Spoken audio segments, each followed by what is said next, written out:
conclave with the Chamber of Commerce, and on the dais today we cast Dr. Jitendra Singh Ji, Deputy Secretary General PhD CCI, Shri Rudra, Shri Ramji, Director DUM, Shri Manoj Kumar Jain Ji, MD Deep Blue Express of Chair PhD CCI Logistic Committee, Dr. Jitendra Singh Ji, Deputy Secretary General PhD CCI, distinguished guests, dignitaries, media friends, I am giving the heartfelt congratulations to you and thanks that you are here today. We are very much proud for that the Honorable Prime Minister Modi ji think that the Gati Shakti Master Plan, why this initiative needs to take? Because last many years, India just surviving as a normal country, the governance and the government survived with natural procedure. There was no challenge, there was no interest to develop the Indian inside economy and the infrastructure. So that's why giving thanks. Right now, you are also very much interested with that Gati Shakti Master Plan. First of all, many discussion was happened here, and I also listened that. I heard these very minutely. First of all, the diversity of India we have to see, and so many barriers geographically we have faced since a long time. Some giving example that Chenab Bridge. You know, Kashmir was a very difficult because that place is rugged, wasn't a good communication with the transportation. That is why Chenab Bridge makes us with them a very good relation with the transportation by the railway system. And it is easier to reach the products, things to there, and also come and goes very easy. So we have to follow last mile connectivity. If we can change very difficult place to very easier in infrastructure in India, many states, that is a very difficult situation we faced since long time, and now it is going generally changed. So Gati Shakti Master Plan, when it will be built up and successfully we can make it is to be the great future for us. ये बात जो आप लोगों ने आज discussion यहाँ किए हैं, little bit I am going in Hindi also, ये बहुत ही महत्वपूर्ण बात है कि पोर्ट के बिना, without port we cannot survive for the विकसित Bharat development country, develop country. So ये जो बात है, इसको पहले हम लोगों को विकसित करना है, और इसका विकास के लिए हमको कई तरीके से सोचना चाहिए. जैसे सबसे पहले पोर्ट का इंफ्रास्ट्रक्चर डेवलपमेंट होना है, पोर्ट के साइड में इंडस्ट्रियलाइजेशन कराना है, डेडिकेटेड फ्रेट कॉरिडोर को पोर्ट के साथ जोड़ना है।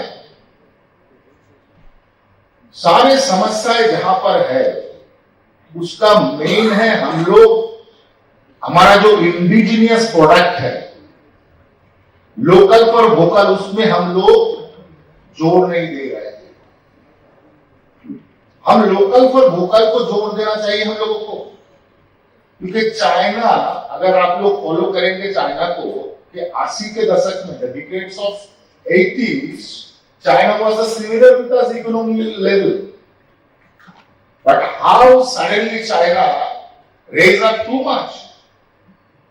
क्योंकि चाइना ने ये फॉलो किया था लोकल फॉर वोकल। आप अगर चाइना में जाइएगा तो वहां डिस्ट्रिक्ट में एक ही प्रोडक्ट को फोकस किया जाता है और उसी को वर्ल्ड मार्केट में एक बहुत अच्छा रैंक बनाया जाता है, और जब वो एक्सपोर्ट होता है बिजनेस के लिए तो naturally economy is growing too.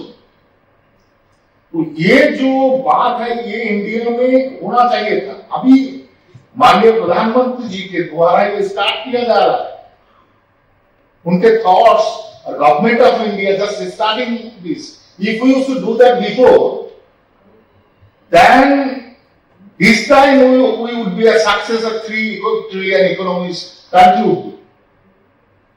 तो ये जो लैक ऑफ जो टाइम मेंटेन है इसका एक बहुत समस्या हम लोगों के बीच में। तो चाइना अभी जो कर रहे हैं हम लोग अभी शुरू, चाइना जो जहां सक्सेसफुल होके उभर के आया है और हम लोग अभी शुरुआत कर रहे हैं।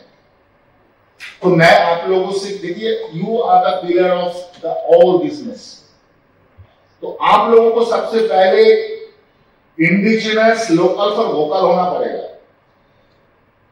ये साहब ने हमको बोला कि कंटेनर के बारे में थोड़ा सोचिए, तो this is a very good idea. This is a very good idea because ये कंटेनर का जो प्रोडक्ट है इसका एक हाब होना है एक ही जगह में, 14 जगह, 15 जगह, 20 जगह में इसका हाब नहीं बनाना है, कि एक जगह में इसको फोकस करना है पर्टिकुलरली, कि वही स्टेट में, वही जगह में ये अच्छी तरह से बने।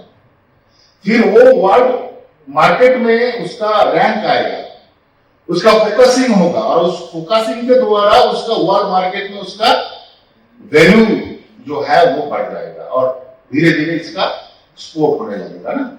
तो ये जो सिस्टम है, इस सिस्टम को अच्छी तरह से करने के लिए जो हॉलिस्टिक हमारा चिंतन है उसके लिए ही गति शक्ति मास्टर प्लान। आप लोग थोड़ा इसका चेंज कर दिए शायद, गति से प्रगति। अच्छा है, गति से प्रगति तो आएगा ही। तो लास्ट माइल कनेक्टिविटी के बारे में मैं जो बोला है, मैं कुछ दिन पहले एनिनी में गए थे। एनिनी जो है अरुणाचल का एक बहुत ही एकदम चाइना के पास। तो मैं फिजिकली बाई कार में गया हूं, इसीलिए एक चैलेंज को समझने के लिए। मैं हेलीकॉप्टर में जा ही सकता था, लेकिन मैं बाई कार में वही जो कठिन परिस्थिति है, लोग कैसे रहते हैं, तो ये जो लॉजिस्टिक कॉस्ट के बारे में आप कह रहे हैं, हमको फीलिंग हुआ भाई, ये जो 200-250 किलोमीटर हम लोग जो आए हैं उसके लिए पार हेड 36,000-37,000 रुपया खर्चा होता है। क्यों होता है? और इतना ही हम अगर प्लेन लैंड से जाते हैं तो हमारा खर्चा नहीं। तो ये तो लॉजिस्टिक का बारे में, और इसीलिए मैंने बोला लास्ट माइल कनेक्टिविटी को जोड़ने के लिए चिनाब ब्रिज का उदाहरण दिया। कश्मीर कितना इजियर हो गया है ना अभी, तो वहां भी ऐसा करने से लॉजिस्टिक कॉस्ट भी कम हो जाएगा। तो हर तरीके से हमको सोच के आगे बढ़ना है, क्योंकि भारत सरकार और माननीय प्रधानमंत्री जी का जो सोच है, विकसित Bharat 2047 will be the greatest for the India. That is the main challenge of us. Will be the third economic country all over the world. So port के जो इशू है, इस मामले में कोर्ट का क्या दायित्व है,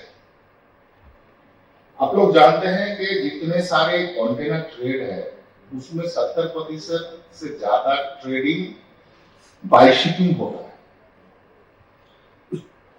तो आप लोगों का सबसे ज्यादा फायदा जो है वो शिप से ही है। तो चाइना का जो एक पोर्ट है, ये एक पोर्ट हमारा 10 पोर्ट के समान है ना, शंघाई में जो पोर्ट है। इसी के कारण माननीय प्रधानमंत्री जी ने सोचे थे कि हम लोगों को ट्रांसशिपमेंट पोर्ट तैयार करना है। आप जानते हैं बादावन में, मुंबई के बाद साइड में जो बादावन है महाराष्ट्र में, वहां ट्रांसशिपमेंट पोर्ट बन रहा है। 72,000 रुपया खर्चा करके 72,000 करोड़ रुपया खर्चा करके वहां ट्रांसशिपमेंट पोर्ट बनेगा। फिर गलाथिया बे में एक ट्रांसशिपमेंट पोर्ट बनेगा। जब ये 2 पोर्ट बन जाएगा, मैं मानता हूं भारत पूरे विश्व में मैरीटाइम सेक्टर में 5वें बृहत्तर स्थान पे आ जाएंगे। और ये 47 में माननीय प्रधानमंत्री जी और सरकार का चैलेंज है, हमारा मिनिस्ट्री का चैलेंज है कि हम लेके जाएंगे। एक बात सोचिए कि पूरा जो वर्ल्ड में ट्रेड होता है, इसका 13% ट्रेड भारत महासागर से, हिंद महासागर से होता है। तो हिंद महासागर से अगर ये ट्रेड होता है तो why not we are capturing the benefits of that trades value. तो ये हम लोगों को अगर कॉम्पीट करना है सिंगापुर से और कोलंबो से, तो हम लोगों को एक ट्रांसशिपमेंट पोर्ट बनाना ही चाहिए अंडमान में। इतना अच्छा इंफ्रास्ट्रक्चर और जियोग्राफिकली लोकेशन है, तो हम लोग वहां बनाए क्यों नहीं बनाएंगे? वो 13% ट्रेड को हमको इनकैश करना है, यही हमारा मकसद है। मैं मानता हूं पिछले 11 सालों में भारत सरकार ने जो विकास देश के प्रगति के लिए लाए हैं, खास करके हमारे पोर्ट शिपिंग वाटरवेज में, ये बहुत ही महत्वपूर्ण एक विषय है।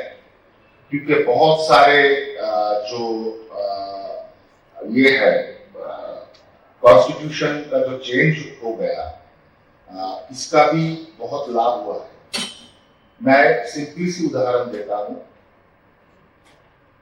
पहले फॉरेन एक्ट में फॉरेन से अगर हमारे पोर्ट में बिजनेस करना चाहते थे तो इसमें बहुत सारे समस्याएं थे। पहले टैक्स भर लो, ये कर लो, फिर गुड्स ऑफ प्रोडक्ट्स का टेक केयरिंग का एक बात होता है। तो इसमें एक बहुत बड़ा चेंजेज आया है, जिसमें रिस्पॉन्सिबिलिटी चारों तरफ से सबके ऊपर बांटा गया है, और साथ साथ में कोई एक पर्सन रिस्पॉन्सिबल नहीं होगा। अगर हमारे साथ कोई बिजनेस करता है तो उनके साथ जो बिजनेस का जो संपर्क है, संपर्क में दोनों ही रिस्पॉन्सिबल होंगे बिजनेस का। ये एक बहुत बड़ा गेजेट लाया गया था। तो मैं मानता हूं कि भारत का जो प्रगति सबसे बढ़िया हमारे पोर्ट से ही हो सकता है। उसके बाद बहुत सारे अदर ट्रांसपोर्टेशन है। और एक चीज बताना चाहता हूं कि inland waterways is a best communication right now for very cheaper solution है।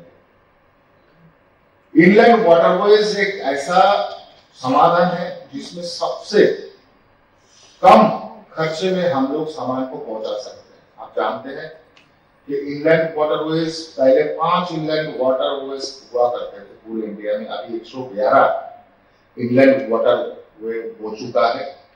और इसमें टूरिज्म का जो बात है, इस टूरिज्म में फॉरेनर्स लोग आके ज्वाइन करते हैं और हमारे इकोनॉमी को बढ़ा के जाते हैं। आप जानते हैं गंगा विलास वाराणसी टू डिब्रूगढ़ तक 55 डेज में पहुंचा और सक्सेसफुली पहुंचा। उसमें हमारे जो ये स्विट्जरलैंड के 32 पैसेंजर उसमें थे, और उन्होंने सक्सेसफुली रिपोर्ट दिया है कि इतना अच्छा भ्रमण हम लोगों ने पहले नहीं किए हैं, क्योंकि diversity of India and the culture and every state different type of culture they faced, and उसी को उनके लिख के उन्होंने रिपोर्ट भी दिए थे कि बहुत अच्छे तरीके से आपने इसको निभाया, सक्सेसफुली ये सफलता हम लोगों को मिला। कम से कम 3,500 किलोमीटर ये चल के 55 डेज में पहुंचे। ये बहुत बड़ा सक्सेसफुल ये हमारा इवेंट था। हम चाहते हैं कि ट्रांसपोर्टेशन भी इनलैंड वाटरवेज के द्वारा हो, इसके लिए भी बहुत बार प्रयास किया गया और सक्सेसफुली ये भी पहुंचे। मैं मानता हूं आप लोगों का पार्टिसिपेशन एक बहुत ही बड़ा महत्वपूर्ण भूमिका आज लाए हैं, और मैं भी खुश हूं आप लोगों को जानकारी थोड़ा बहुत देकर कि ये भारत सरकार आगे जाके पहुंची वाटरवेज के द्वारा करने को जा रहा है। तो बहुत ही अच्छा एक समारोह एक आयोजन किया गया है आज के ये दिन। सबको मेरे तरफ से एक बार धन्यवाद करते हुए मेरे बात को यहाँ पर विराम देता हूँ। सबको मेरा नमस्कार, धन्यवाद, जय हिंद।